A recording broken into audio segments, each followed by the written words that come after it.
Welcome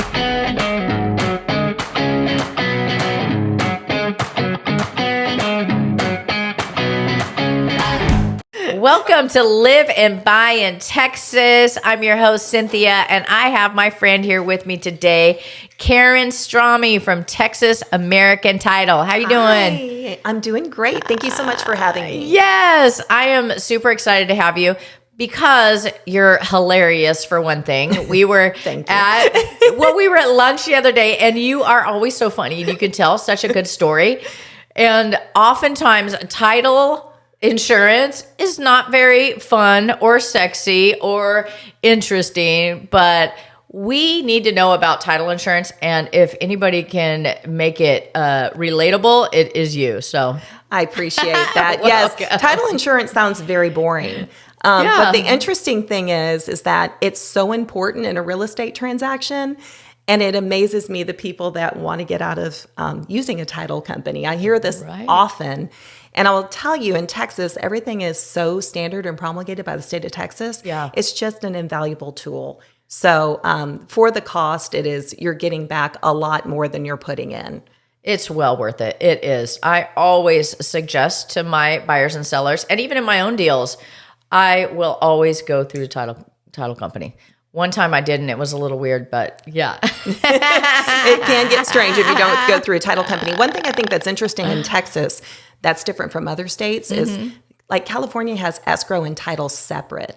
In Texas, it's all together. So we do the accounting side as well as, produce the policy for the new buyer. Yeah, so, holding that escrow, the earnest money and those types of things. And dispersing the checks and taking in the lender funds and all those things that make the transaction happen. And make sure everything balances. That's very important. Penny. Yes, that is very important. We can't even get to the closing table if we're not balancing if there's a lender. That's what I love about Texas too, because they require 72 hours, 3 days to have those final numbers in. So everybody has a chance to look through them, review them, make sure everything is good to go. I agree. Right? It's a good system. Is that only with a lender or is that also with a cash Only deal? With a lender. Cash deals is a different animal altogether. Okay. Can be much easier, but both systems work. Because sometimes on the cash side, you have other challenges because you're dealing with people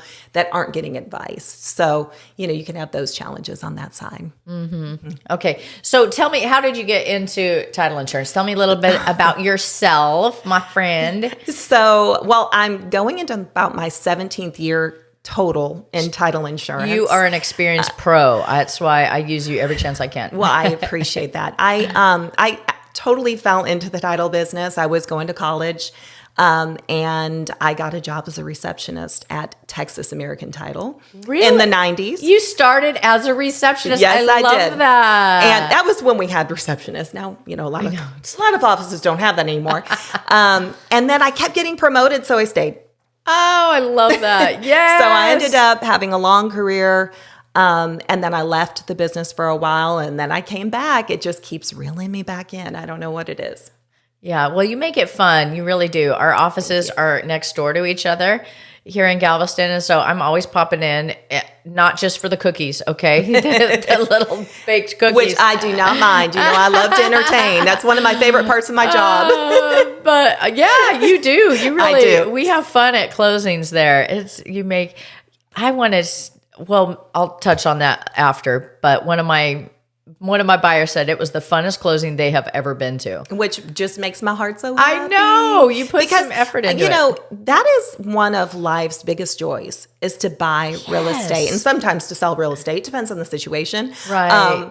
Usually when you're selling, you're moving on to that next adventure. Yeah. Whether it's, I'm not going to have a home. I close people all the time that say, I don't know where I'm going. I'm going to live in an RV for a while, which... You know about that, right? It's a fun thing. Yes. It's exciting most of the time. Now, sometimes, if there's a death in the family, it can be sad. But for the most part, it's just such a special time that I want to make it special. And I want to make it smooth. That is extremely important to me, is that I'm only reaching out to the agents or to the buyers or the sellers if I really need information. The rest of the time, just leave it to me. Yes. I'm going to make it happen. One way or another, if there's a real problem, I'm going to call. So. Yeah. Yeah. And you handle it. It's very, I don't know. We probably have 3 deals right now that we're doing in escrow. Yes. And thank you for that. Yes. Yeah. Probably. Yeah. Well, I just sent you 2 last night too. So I know after I get done, I'm going to have to go get busy. I'm going to have to get back to my, the real day job. I know I turned my phone off because I know, I didn't turn it off now. I see that. I put it on It's Do Not also Disturb. under her hand. Yes. So that's how dedicated she is to her clients. Before we get into the nuts and bolts of title insurance, what is the strangest thing that's happened that would be something straight out of like a reality TV show in the title? So I have a couple things. Okay. The first thing I just want to bring up, because this did not happen to me, but this has happened. Okay. A person faked their death. And so it looked like they died twice. So when those kind of things happen, it can really throw a wrench in trying to figure out the chain of title. So that's probably not a good choice. What was the purpose? Like, so they did actually die, but then they faked their death before? The first time they faked it, the second time they actually did die. So now the heirs are trying for the family. That's exactly what I'm saying. Oh my Most of the goodness. time when we're dealing with estates, it's there's things that pop up sometimes that the family didn't know. Exactly. Yes. They don't know.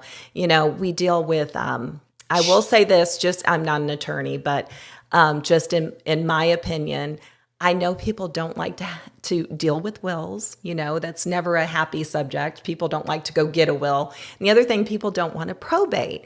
But in Texas, it's just such a cut and dried way to make sure that your property transfers, easily, that it's a great idea. There are other ways. So we have affidavits of heirship that you and I have done together that can help. But sometimes what happens on those affidavit, we send out a questionnaire first, and they want a disinterested witness involved. And so sometimes that's, a family friend that the kids have known forever.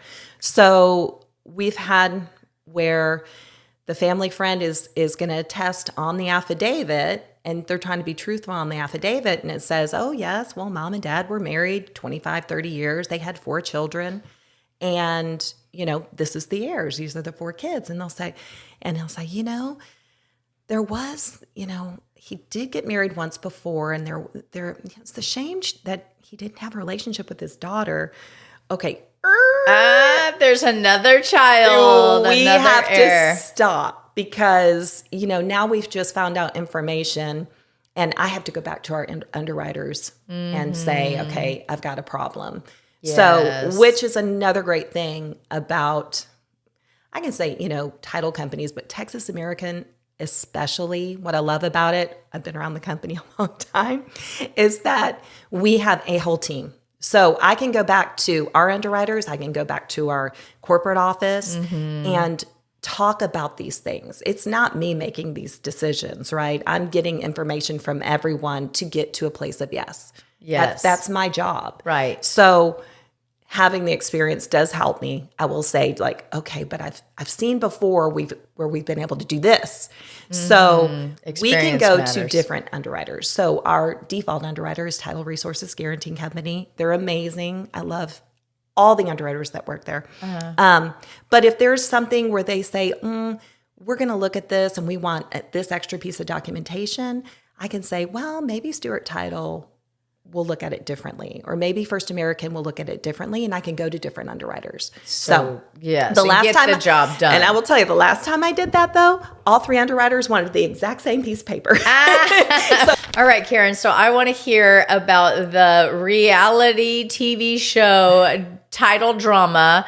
No names, of course. Of course. The scratch your head moments that you've seen in the title world. And so I think the thing that shocked me the most is that, unfortunately, property and divorces is, messy. pretty common. Yes. And it can be messy, as we know, I mean, people get divorced, right? There's property involved and it needs to be taken care of. Yeah. And sometimes the parties don't want to see each other. So, of course, I always try to accommodate that the most the best way I can. So, scheduling someone really early, scheduling someone later in the day. But as you know, sometimes our papers run late. Yes. Sometimes we're running last minute. We're trying to get it funded before a weekend, so people don't want to close after 3. And so that window can shorten. And so every now and then you'll have spouses that meet each other in the lobby. And I have had knocked out screaming matches in the lobby. It's really interesting. Like the whole self-awareness of who's listening just goes away when you're really angry, I think. Yes. And so you hear a lot of things that you just aren't really interested in hearing. Right. I've had that happen. And the other thing I have had happen is they'll bring the significant other to the closing table, which I never think is a good idea either, because then you're in one room, they're in another room, and you can cut that tension with a knife. So that's been going on a long time, just trying to make sure everyone's comfortable, when in those situations. Absolutely. Because you definitely don't want to be in the middle of people screaming, matches and all their dirty laundry and forgetting that there's other people around listening. Yes. Oh my goodness. Yes, that's not one of the. Do you want the key in a picture? Yes, that is definitely not one of the. We definitely read the room in our closings. Do y'all want to get a picture? No, that is not a question for that.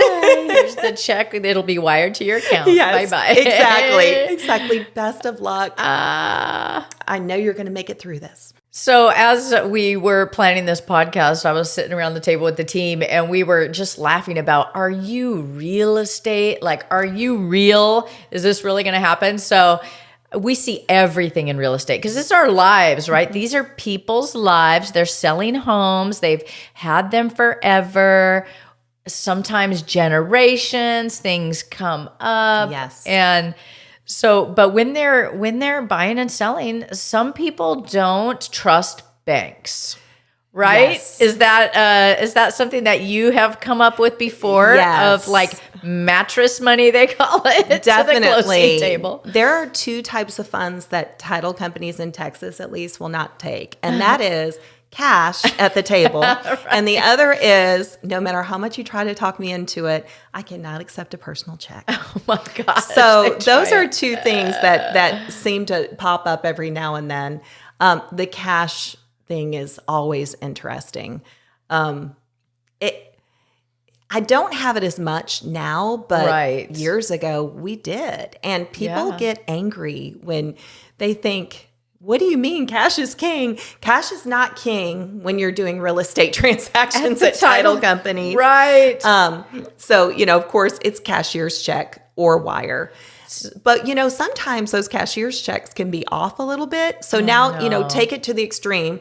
It used to be somebody bringing cash might not be that far-fetched, to now, if something's off in the numbers, and this doesn't happen too often, but it can be off just by a little bit. $1, $2, 20, within whatever. A certain percentage. Something happened. I don't know. So we have to make a little adjustment. We get approval from the lender to do that. So sometimes it's off $1.03, say. Right. And that people do not have $1.03. So they say, can I Venmo it to you? Can I sell it to you? And we can't. So we've gone a little bit extreme in this. We can't take cash, but also if you just have a couple bucks in your purse or your wallet, it's probably a good idea. I never follow my own advice, so I always wish I had a little cash on me, and I never do. So could they actually pay that out of pocket? Yes. If it's something that small, really? Yes. Now, the interesting thing is I've had the lender ask me to send a copy of the money. And I say, hilarious. I can't copy money. Can I receipt it and send you a receipt? That is funny. The lender wants a copy of the money. So if it's like $1.03, I can't really. That's hilarious. Copy that, but I will be happy to receipt and send you a copy of the receipt. So, doesn't happen very often, but every blue moon we'll have something funny like that happen. Okay, Karen. So tell me the nuts and bolts of title insurance. What is it for title insurance for dummies? So anybody watching our channel, any investor can, understand it. So title insurance in Texas, and I've only worked in Texas, so can't really talk about other states. I know that things do vary from state to state, but in Texas, basically what our examiners do is they look at title from the beginning of the title record. So however far back that may be. And how far back is that typically in Texas? So 1800s, 1900s? Exactly. So there's a certain point where everyone uses the same plan. So they've determined up to this point, this is what it is. And then they go forward. And I'm not sure that date now. I don't remember. But everyone uses that same baseline. Okay. Then they go forward and they start pulling all those documents that have been recorded over time.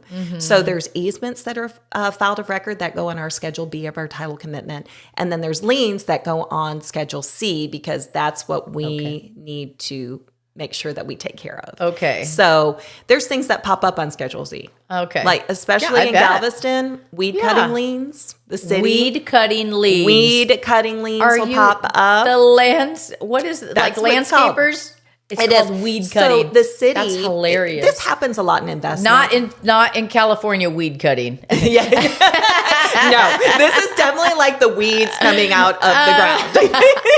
That are, that you have to spray or cut down, those ones. So there's liens. If you don't pay your landscaper, they can put a lien on your house. So this happens mostly in like investment properties or second right, homes. Yeah. If there's somebody not taking care of their property, and the city might come in and say, okay, this is a nuisance, or maybe someone complained, I don't know. And they'll come in and they will actually cut the grass. And then that costs money, right? Yeah. We don't get lawn service for free. So I think they have to notify the client, of course, but if there's nobody there to get the notices, then eventually they file a lien, so it'll come up on Schedule C, and then we pay it off at closing. Interesting. I've never seen one over $1,000 ever. It's usually under there. It's usually, $300 is popping out in my head right now. So, about $300. So those come up on Schedule C. Also, you'll get liens that are similar for people have more common names, especially if Smith or Jones or Johnson. Right. You'll have things that come up like child support liens or tax liens that we just have to make sure are not our seller. So we take care of that as well. During COVID, the interesting thing that was happening was lenders were offering funds for people who weren't making their payments, or they would just come out and say, we know you're not working. We can just give you funds to tide you over. Well, people didn't realize that was like an extra loan. So it didn't just get forgiven. It didn't go away. Yes. It actually went on their title. So we have to take care of that lien too. What are those amounts? It could be $30,000. Wow. So, and that's kind of a surprise. Yes. For people who think they know what they're getting, and then they say, no, they came through and said that we could just do this modification, not knowing what those words meant. And maybe at the time they weren't working. Maybe they were closing a business. People close businesses during that time. So those things can pop up, and that's our job. We're supposed to take care of those as well. So you go through the Schedule B, which is the title. That's all the easements. So a title plant. What is a title plant? Title plant. Okay, so we have examiners, and they have access to, and it used to be back in the day, like this big, huge room full of documents. Yeah. Which was really neat. And I've actually seen that many years ago, but which is really a cool thing. Now, of course, everything's digital. Right. So they're just in the computer, digging all the way down, and it's, filtered by legal description, property address, their names, and they're trained to look for certain things. So that's why they're able to produce that title commitment, is because they know what they're looking for. I love it. So the title insurance, if anything comes up after the sale, then the consumer the owner's title policy, right? So they can come and say, hey, this came up, and you guys provide and you coverage missed for it. that. And you missed it. And you missed it. So, and then you have a title policy, and there's a claims number on the back of the title policy, very much like your homeowner's insurance, your auto insurance. Okay. Same thing. Yeah. You would just use that number, call them, and it's well worth it. This is what happened. On a real estate transaction, the price for a title policy is 90% phenomenal. Like it's well worth getting Right. that So policy. yesterday someone called me and asked me for a title policy on, I want to say she asked 540, and I think it was like 3151 is what's popping out so on my it brain. goes on and you can look that up online. It is a schedule. So you can put in title policy cost in Texas, and it'll come up with what's called a rate card. They also have online calculators too. Some title companies use them. It's right you there. You guys do too. Now we do you on have our an website. Online, yes, you do. So what's your website? Yes, TexasAmericanTitle.com. TexasAmericanTitle.com, and I always think of taco because it's actually Tatco. It right? is. And then a long time ago, we used to call it Tatco. I don't know. When I left the business and I came back, I'm like, why aren't we Tatco anymore? Now everyone says Texas American. So Texas American. Well, I call them taco. So, no. That's easier to remember with all the Americans. I know. Yes, I know. Definitely. Yes. So that makes sense. And so they can go to your website, put in the number, and it goes on the price of the home, right? Yes. The policy is on the price. So a $540,000 house, it's about a $3,000 cost. Yes. And that's negotiable on a contract. So if you're buying or selling, you will have, when you're working with a realtor like me, you know, that piece is negotiable. So sometimes people split it. Sometimes typically it's the seller's cost, but it depends on the price of the house. So that is a negotiation piece. Yes. It used to be that it was a seller cost, and then they redid the contract. And so it can be a buyer or a seller cost. And I've absolutely had people do it 50-50. Yep. So, split it. Which that really makes it reasonable too. You know, Yes. but it's a negotiating piece, and that's why you're so great at your job, because you can, know those things. So it helps to get closer to that number that everybody's looking for, because so much of it is a negotiation. What are you comfortable with, and what are you comfortable with? So. And when you're doing that, so working with a title company that you can get on the phone and communicate with, you guys are phenomenal at that. We were just talking about UPS and FedEx, how you cannot get any customer service. USPS either. You cannot get anybody on the phone ever. And so I love that I can call you and pick up the phone, and if I have a question. Yes, absolutely. So I love that. I want to be there for you. There's questions that pop up. Sometimes it's just things you can't remember. You know, people get so embarrassed about asking questions, and I guess this is a teacher in me, but I say there are no dumb questions. You could ask me anything. Maybe you forgot. Maybe you're tired. I will tell you, my brain gets tired and I can't remember anything. Right. My kids are looking at me like, what is wrong with you? I'm like, I don't know. My brain's full. I'm tired. Brain fatigue. It's yes. So, you know, we are happy to answer questions. My marketing rep that's in my company, Jennifer, she's amazing. As well. It's very easy to get in touch with. And we have an app called Power Snap that I can do estimates with. That is literally a snap. Really? So there's an app. There is Power Snap. Power Snap. And again, you can go through the website to get to that app. But really, if you just go to the App Store, it's called Power Snap. Ooh, I use it all the time. Really? I'm going to download that. Because it's on my phone. Yes. So when somebody's calling me for an estimate, I could be talking to you and doing the estimate at the same time. It just pops up. So it is a great tool. So any investors that are watching, you can download these apps, have them Power Snap on your phone, and you can see the seller net sheet, which it is such a close estimate. I've seen it within the hundreds of dollars, and we would be 2 months out. And the only information that you need to know is the sales price, the tax. You can get that on the tax rolls, realist tax here in Texas. You can get, you just have to put in the closing date, estimated closing date, and they will prorate those taxes for you. Any HOA, you'll just put that number in there as well.